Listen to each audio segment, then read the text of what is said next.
Newcastle United are ready to make a move for RB Leipzig striker Benjamin Sesko, but could face competition from Manchester United. In today's video, we're going to be looking at that situation, talking about Aaron Ramsdale as he prepares to make the move to Newcastle, and also discussing the midfield situation as the team are in career preparing to face the K-League All-Stars. Let's get into it.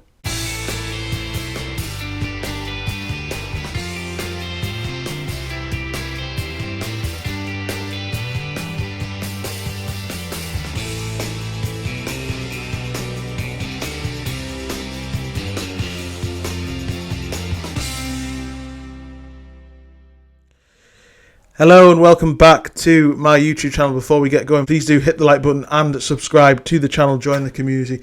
Today, Benjamin Sesko is the main focus because Newcastle are reportedly, according to both Ben Jacobs and Fabrizio Romano, ready to make a bid for the Slovenian striker.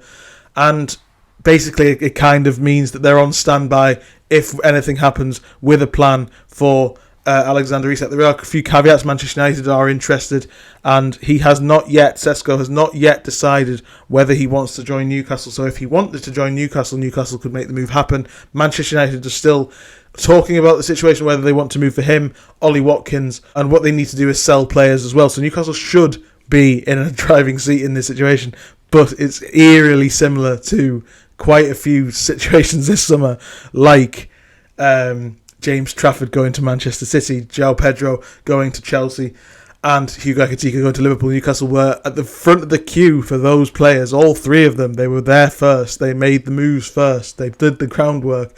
And then the other clubs who eventually signed them swooped in and made the difference. Also a key thing this summer that's just really worrying supporters, again with the Sesko thing, and I've talked about my doubts and worries a little bit about the deal in the last couple of days, is that so many players have chosen historical clubs who can pay more money, even though Manchester United aren't in the Champions League. We've seen Brian Mbeumo go there over Newcastle already this summer. So this is far from done, even though Newcastle are on their side pretty much ready to move. And I guess it's predicated on Liverpool making their move for Alexander Isak. And just before we move on, again, I want to stress that I feel this whole narrative is so bizarre.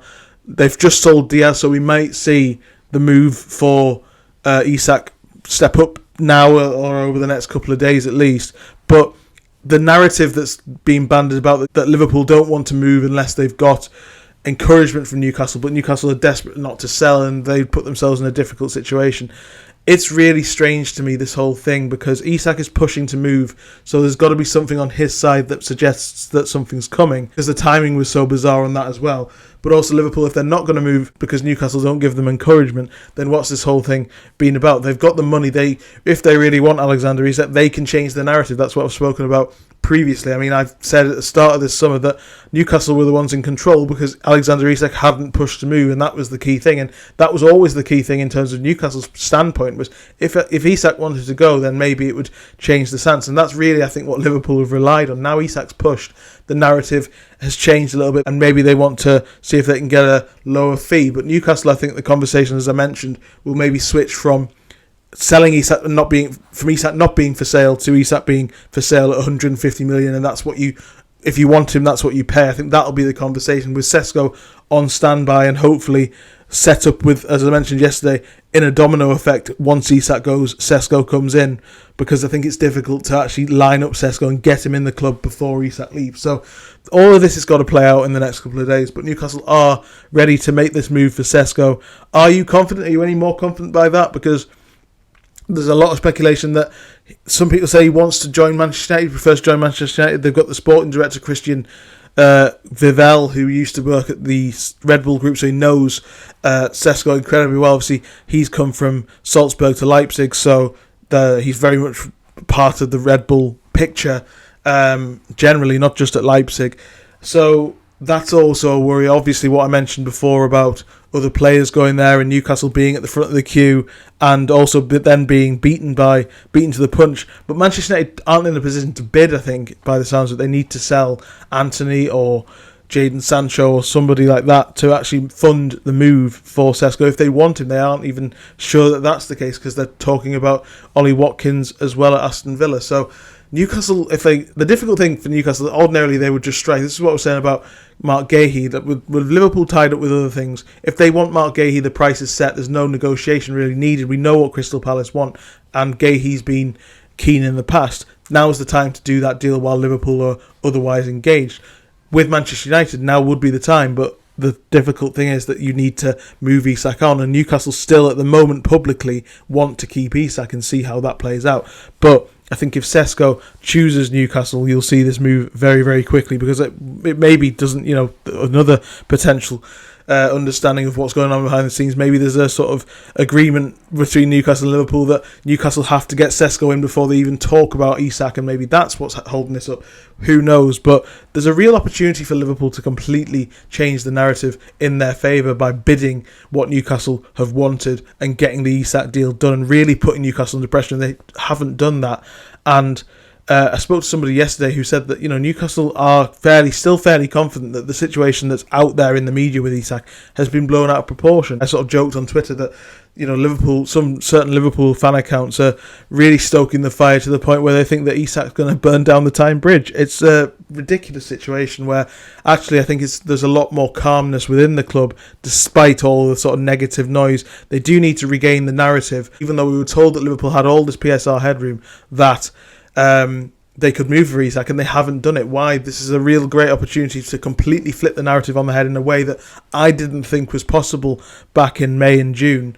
And Liverpool have that opportunity. They haven't taken it. We'll see how it plays out. But it's strange to me how this is all going. The Sesko thing needs to be a domino effect. And I wrote a piece that's under the description, as you'll have seen, on Sesko yesterday. I think I'm coming to the conclusion that as much as I like Visser as a second option, as much as I've spoken about Moise Kean in that position as well, Nicholas Jackson, I don't dislike him as much as quite a lot of Newcastle fans do. Watkins isn't is a non-starter for me.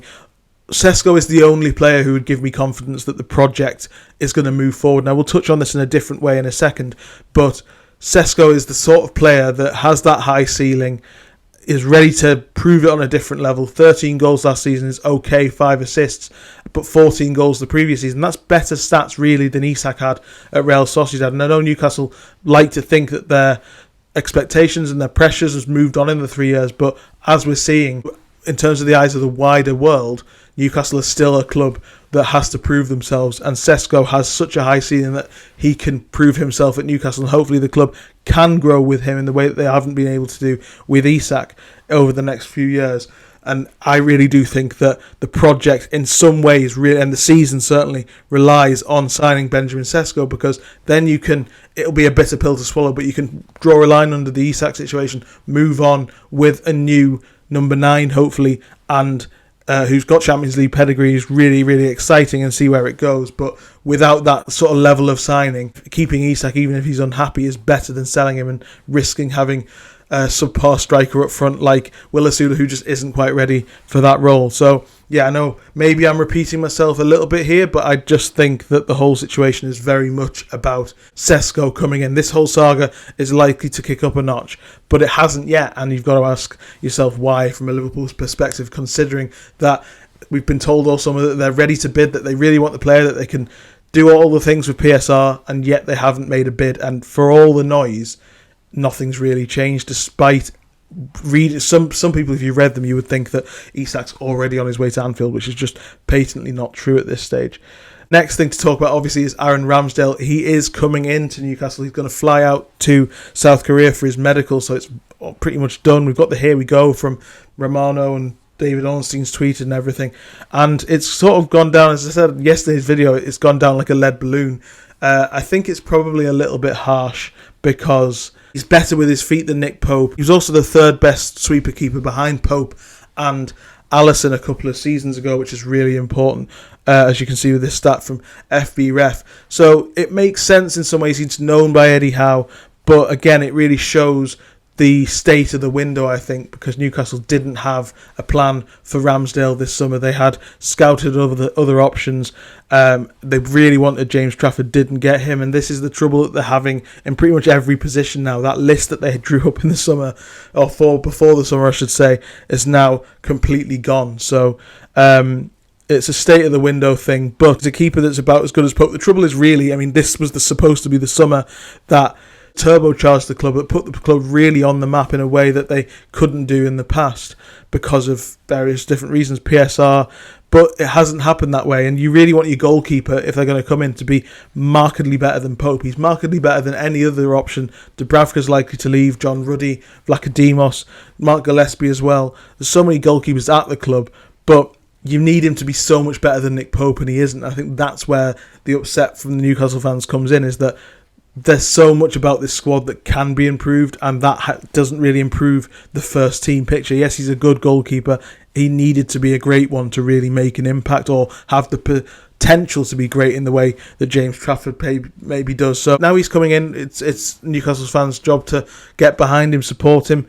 He's decent with his feet, as I say. Maybe he isn't as good as people like to think he is, but he's better than Nick Pope in that sense. So there are options for Eddie Howe, and I think at the age of 27, he's 5 years younger. I think 5 years younger than Nick Pope, which is a huge plus on that side as well. So I wouldn't be surprised to see.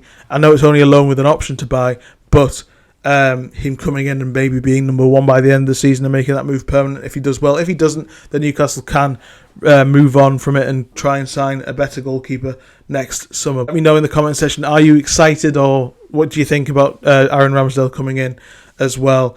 And yeah, finally, the thing that I really wanted to talk about ahead with today's game, obviously it's probably kicked off, or you even may know the result by the time you're watching this, but there's a real issue in midfield that I have. Newcastle are not prioritising a midfielder because their first three options are so good in those positions and arguably the best midfield in the Premier League as a combination. But behind that, it's really worrying because Sean Longstaff's left, whether you like him or not. He did fairly well whenever he came into the team. Joe Willock is the other option, and in pre-season it feels like he's carried on from where he was last season in a negative sense. He has not done himself justice to show that he's ready to play in this position, and there was a thing about Mike Ashley's era at Newcastle at the end, which was basically that they didn't need centre-backs because they had numbers, so they were renewing people like Kieran Clark, and they didn't need a midfielder. They renewed Isaac Hayden, who potentially weren't good enough in those positions, and it's a similar situation here. Newcastle, at the level of the project that they want, and we can all talk about whether Isak should be on the tour and how unhappy he is, but this is what I think he thinks by the project stalling or not having the players or not having the promises in terms of off the pitch with the training ground, the stadium, but in the squad as well. 4 years in, and Newcastle have not had a squad that that have guaranteed themselves being capable of doing everything that's ahead of them. It's always been a small squad with issues that they've had to deal with down the line, and Eddie Howe's attitude of quality above quantity is admirable, but at the same time, Jamal Lascelles is closer to the first team than he should be in 2025. They already need a Longstaff replacement, but they need a Willock replacement at this stage as well, and not in a position to do that. And this is really what's concerning, is that Newcastle, it almost feels impossible for Newcastle to do all the business that they need to have a squad that's capable of doing everything that's required of them this season, and that's a real concern for me. It's a real shame that they're at this position, because this was supposed to be the summer that they really did bolt the horse. They'd Isak up front, they'd get Alanga in to strengthen on the right hand side. Now they've got great depth, especially if they've got Visser or Sesko to replace Isak, or kept Isak.